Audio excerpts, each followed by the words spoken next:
Hello there folks, and welcome to Hearst Castle here in San Simeon, California. My name is Ryan, and on behalf of California State Parks, today I'd like to show you a little bit of this castle. I should mention we are still closed during the pandemic, and I am also going to be wearing a mask during this video due to CDC regulations. But just because we can't show you you can't come to see the home in person, doesn't mean I don't have a lot to show you. And so, of course, we start today in front of the main house, Casa Grande, the main structure here at Mr. Hearst's estate here in San Simeon, California. But the funny thing is, with the massive home behind me, is I'm not actually really here for the big house. I'm here for what's beneath my feet. You see, as with any large historic monument, this one has its own dedication.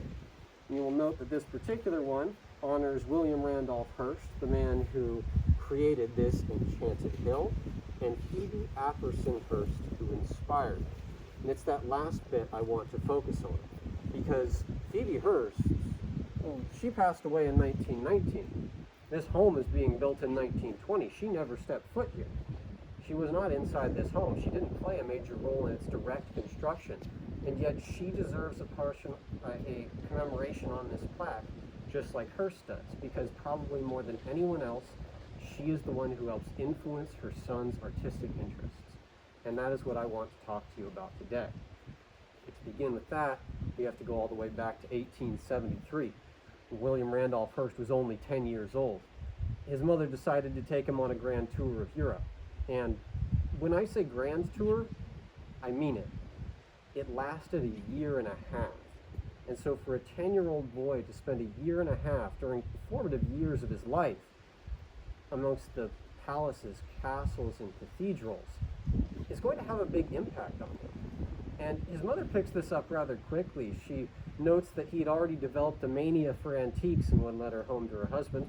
And, well, he's going to all of these different places, museums, palaces, and it leads his mother to recognize something in him, something I would almost call prophetic statement on her part.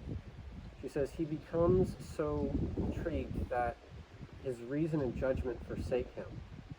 And she notes as well that I too acknowledge the temptation. They were both obsessed. It was a temptation that would overcome both of them. Both William Randolph Hearst and Phoebe Apperson Hearst would amass huge art collections throughout their life. And while most of Phoebe's homes are no longer visible and a lot of her art collection isn't together as it once was, you can still find a lot of it up here at the castle. Now, it's been nearly 150 years since William Randolph Hearst and Phoebe Apperson Hearst's first visit to Europe, and yet you can still find the physical remnants of their visit to the hilltop here, or visit to Europe here. And this happens to come from a portion of their trip in Verona, Italy. You see, while they were there, the two of them came across an ancient wellhead that had intrigued both of them. Intrigued them so much, in fact, that Mr. Hearst would purchase it as a gift to his mother almost 30 years later. It would go to her home just outside Pleasanton, California, a home which would come to be known as the Hacienda del Pozo de Verona. And Pozo de Verona pretty much stands for the wellhead of Verona. It was the namesake of her home, and it's connected to that initial trip.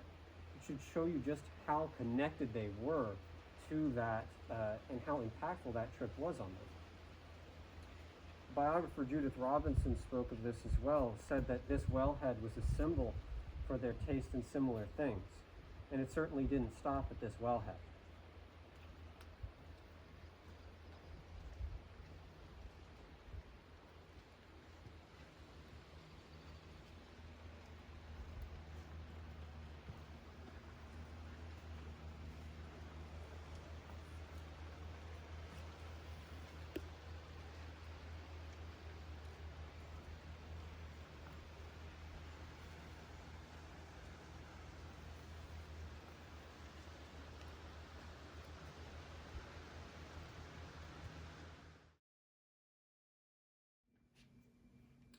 Now, the wellhead may have been a purchase by William Randolph Hearst for his mother, but Phoebe was quite capable of making purchases on her own behalf, and indeed she did on numerous occasions.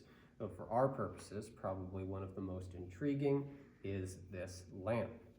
Now, the lamp was made by Tiffany and Company, a company you've likely heard of, and in fact, they made this to serve as the centerpiece for their silver display at the World's Fair in Paris in 1889.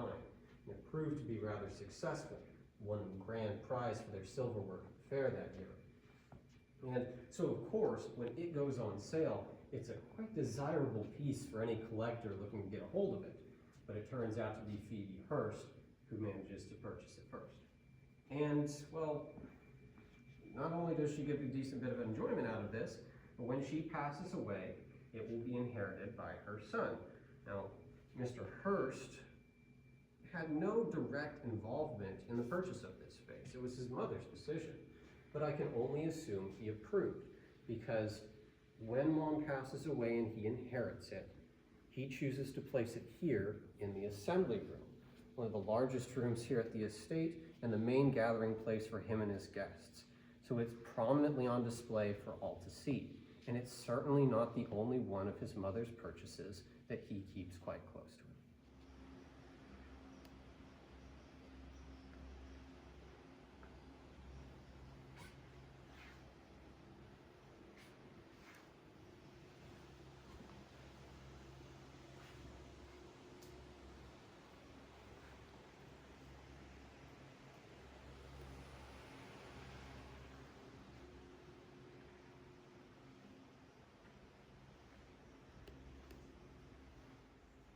You know, if we're going to talk about a location that's rather personal to Mr. Hearst, the best place to do it is here in Casa del Long. And this is one of the smaller houses here at the estate, but it was initially meant to be both William Randolph Hearst and his family's place of residence while they were here on the hilltop. And so what do we find here in his place of residence but another of his mother's purchases? This sculpture called Arcadia by Edgar Wright was purchased by Phoebe around 1900. And while she certainly took a personal interest in this work, it seems she had an interest in sharing it as well. Because in 1915, she would offer this as part of the Panama Pacific Exposition in San Francisco. Now I bring that exposition up specifically because it has close connection to both William and Phoebe Hearst. You see, William heavily promoted the Panama Pacific Exposition in his newspapers, played a big role in getting it to happen. And Phoebe Apperson Hearst, aside from donating portions of her own collection to showcase, would also be named the president of the Women's Board for that event. So the two of them have this very close connection, not just in their personal interest in the arts, but also in their interest in sharing it and being a part of these sort of artistic movements. It's something that was very near and dear to both of their hearts.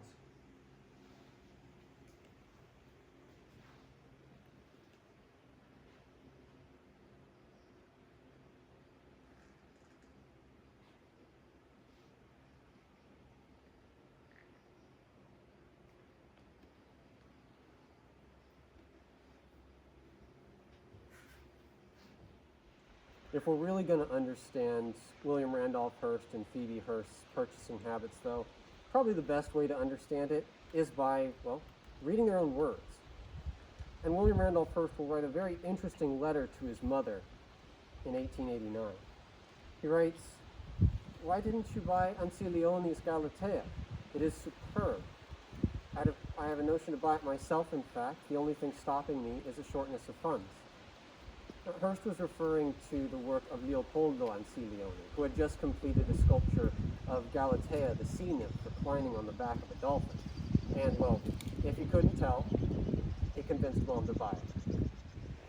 Now, Mr. Hearst's suggestion to his mother to purchase Galatea may have been somewhat personally motivated, but that doesn't make his suggestion any more clever.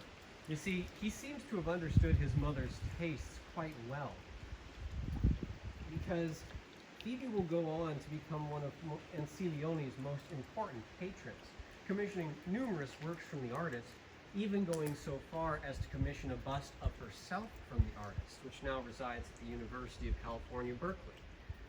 Now, Phoebe and William definitely shared similar tastes, as this shows, though I should mention that the two of them also seem to share the same vices as well. Now, these are vices that Hearst himself would acknowledge. In that very same letter to his mother in 1889, he writes, "I have the art fever terribly. It's queer, isn't it? I never thought it would get this way. I never miss a gallery now, and I go and mosey amongst the pictures and statuary and admire them and wish they were mine. My artistic longings are not altogether distinct from avarice, I'm afraid." He knew he had a problem. Hearst knew it was difficult for him to control himself, and he knew his mother was very much similar, though he claims to know the solution. As he put it in the letter, "So I want these fine things, and I want you to have some of these fine things. And you know, my beloved mother, there is a way in which you might get them. If instead of buying half a dozen fairly nice things, you would wait and buy one fine thing, all would be well." He wasn't very good at taking his own advice. And to be fair, neither was his mother. They would both amass huge collections of art, ones that honestly I don't think we'll ever be able to fully comprehend just because of their sheer scale. And while it might seem like I'm criticizing them for this, I should mention that it is that sort of dogged determination to collect, their interest in the arts, that allows for the creation of a home and later museum like this one. It's very much their legacy, and I emphasize their legacy. Phoebe played such a huge role in her son's upbringing and his development in arts, and so of course she played a major role in this home as well.